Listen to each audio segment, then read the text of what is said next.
day in a life of a working man. So for today's video, tayo ay maghatid muna ng anak. And then pagkatapos kong hinatid si Madison, ako ay umuwi at nagluto ng aking almusal.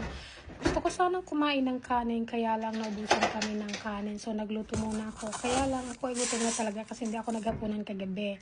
Kasi sa dami kong kinain kahapon. So hindi na ako naghapunan, natulog na lang. Uy, ang daming mantika, sayang.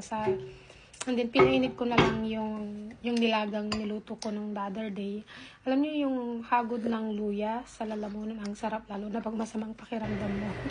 So, yun. Ayun, okay na to. Luto na. Pwede nang kainin. And then, after that, umakyat na lang ako sa taas at doon kumain. Kasi malapit nang 8 o'clock, kailangan ko nang mag-start ng work. And then, pagkatapos nung dumating na si Habi, pinick up namin si Madison. Yes, dalawa kami nagpipick up sa kanya kasi masaya siya pag nakikita niya kaming dalawang nagpipick up sa kanya from school. So, yun, tignan nyo. Yun lang for today's video. Thank you for watching.